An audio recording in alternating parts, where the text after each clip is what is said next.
वो जो गीत तुमने सुना नहीं, मेरी उम्र भर का रियाज था। मेरे दर्द की थी वो दास्तां, जिसे तुम हंसी में उड़ा गए।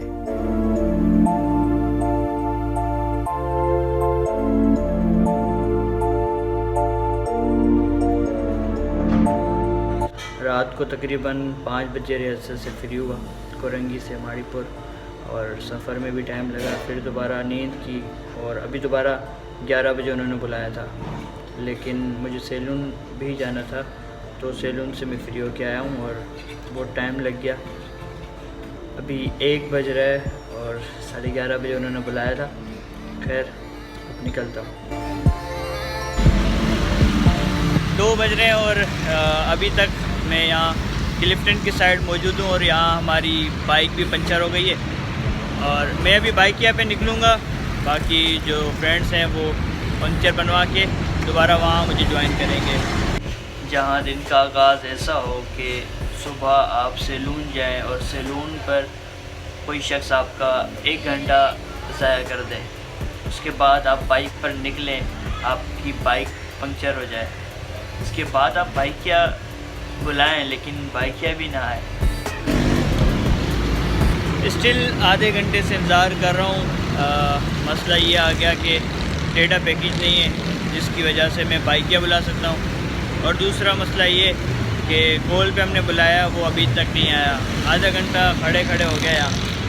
और फिर मैंने भी बाइकिया का इंतज़ार ख़त्म किया और एक ऑटो वाले से मालूम किया तो उसने 500 की डिमांड की। तो मैंने एक और ऑटो वाले से मालूम किया, उसने कहा मैं कोरंगी ही जा रहा हूँ तो आप 50 रुपये दे देना। तो मुझे बहुत खुशी हुई और मैं बखुशी उस ऑटो में बैठ गया। और रास्ते में मैं यही सोच रहा था कि जब मैं अपनी डेस्टिनेशन पर पहुँचूँगा तो मैं उसको 100 रुपये दूँगा, क्योंकि उसने एक मुश्किल वक्त में डिमांड नहीं की।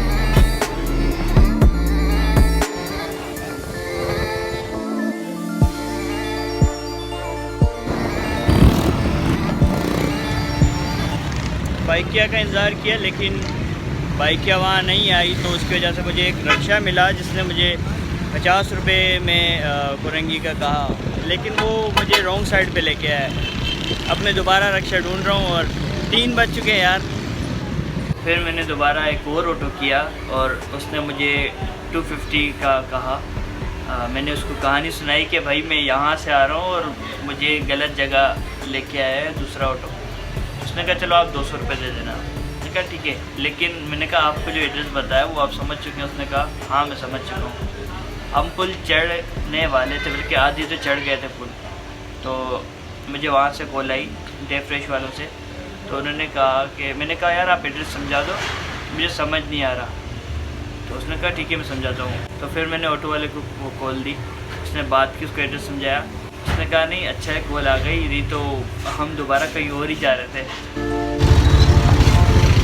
टू बी ऑनेस्ट यार, आर्टिस्ट बनना इतना आसान थोड़ी है, इतनी सारी स्ट्रगल करनी पड़ती है। आज पता चला। खैर अगर मैं इस वक्त व्लॉगिंग ना कर रहा होता तो शायद बहुत मुश्किल हो जाता मेरे लिए। तो व्लॉगिंग ने हेल्प की कि एंजॉय किया मैंने इस मोमेंट को, इस लाइफ की एक यादगार लम्हे को। Most beautiful Nimra Khan, please come on stage. Zoe Vikachi, I want her to come on stage, please. Okay, thank you so much. This is Irfan Junaid. Please तालियां हो जाए. Irfan, have a seat. जितना दिया मेरी माँ ने मुझको,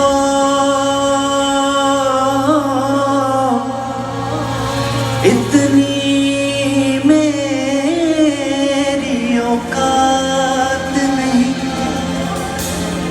ये तो करम है मेरी माँ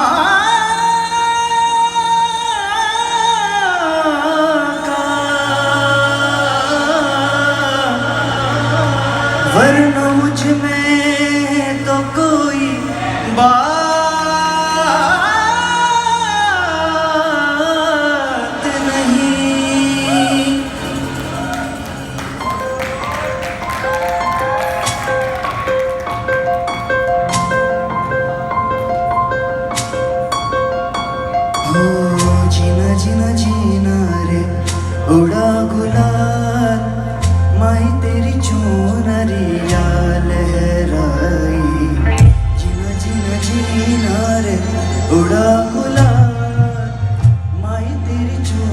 नरिया लहराई, रंग तेरी रीत का, रंग तेरी प्रीत का, रंग तेरी जीत का है लाई लाई लाई, रंग तेरी रीत का, रंग तेरी प्रीत का, आई तेरी चुनरिया लहराई, जब जब मुझ पे उठा सवार, माई तेरी चुनरिया लहराई, जीना जीना रे उड़ा गुलाल, माई तेरी चुनरिया लहराई।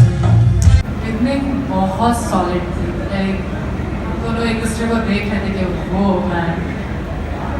उसके बाद थोड़ा सा फिर एनर्जी लेवल डाउन हो गई थी, फिर वापस ऊपर गई और फिर डाउन हो गई। तो मुझे वो समझ नहीं आया, लेकिन फील वॉज देयर, फीलिंग जो थी आपकी जो उस गाने के थ्रू कन्वे हुई, वो फील बिल्कुल पावरफुल थी। बट थोड़ा सा मुझे कहीं ना कहीं जाके ना, मैं आई थिंक उसको इग्नोर कर सकती हूँ, वो इतना कोई मेजर पॉइंट नहीं था, लेकिन ओवरऑल गाना I felt so good, like मुझे अच्छा लगा। लेकिन बिगनिंग में सीरियसली बता रही हूँ, तो सब मुझे ऐसा लगा था कि wow, like what a song. लेकिन उसके बाद थोड़ी सी एनर्जी गिर गई। Although you have such a beautiful voice, I think that out of all the contestants you seem to be, I think I enjoy your tone the most. And आप आपकी जो सीखे हुए हैं वो feel हो रहा है। और आपकी आवाज, you've got a very strong voice. Like I think, as I said, my favorite tone today, strongest voice, Very beautiful. powerful, very जो जो पक्की आवाज निकल रही है और वो जो बिल्कुल सीधा जो आप मतलब पहुंच के आप मतलब सस्टेन करते हैं, that's the strongest I've heard today.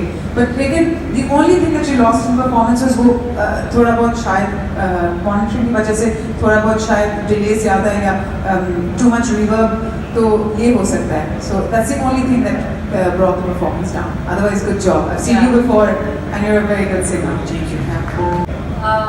आपकी आवाज़ बहुत अच्छी है, low note, high note, mid note, आपकी आवाज़ कहीं नहीं टूटी। So I will agree with Joey कि अभी तक जितने परफॉर्मेंस आए हैं उन सबकी कहीं ना कहीं आवाज़ जब बहुत लो नोट जाती थी, टूट जाती थी या ट्रेम्बल कर जाती थी। आपकी वॉइस उतना, पर you seem like a train singer, like a train classical singer. मुझे नहीं पता आपने ट्रेनिंग ली है या नहीं ली है। ओवरऑल आपकी परफॉर्मेंस थोड़ी सी वीक थी, लेकिन उसके अलावा आपने गाया बहुत अच्छा। Well done, thank you. Hello अस्सलाम वालेकुम। मैं इनसे मिला हूँ यहाँ पे, आई डोंट नो आवाज़ आ रही है नहीं, लेकिन इनके आज बड़ा मौका है, 100 सब्सक्राइबर्स पूरे हुए हैं, तो मेरी तरफ से इनको बेस्ट ऑफ लक, और आई होप बहुत जल्दी 1000 हो और 10,000 हो और 1 लाख हो, तो बनाते रहिएगा। यहाँ तक तो सब कहानी सेट चल रही थी। मैंने तो टाइटल वीडियो का सोचा हुआ था कि 100 subscriber celebration with Irfan Junejo, लेकिन इरफान भाई ने जो मुझे कमेंट दिए ना, उन कमेंट्स ने मेरी आंखें खोल दी और मुझे सोचने पर मजबूर किया। अगर वो इस तरह के कमेंट ना देते तो शायद मैं ये सोचने पर मजबूर ना होता। जो भी बाकी जजेस ने बोला है, I agree with everything they said. मुझे बस एक चीज़ और ऐड करनी है। जब आपने स्टार्ट किया था तो मुझे भी यही लगा था कि I think this is one of the most strongest and on point singing performances today. मुझे एज अ व्यूअर ऑडियंस ये देख के अगर ज़्यादा अच्छा लगता अगर आप आँख खोलते, क्राउड की तरफ देखते, उनसे इंटरैक्ट करते। So I know that you are performing, I did not see you perform, I could only see you sing. तो ये मुझे अच्छा लगता है एज अ व्यूअर।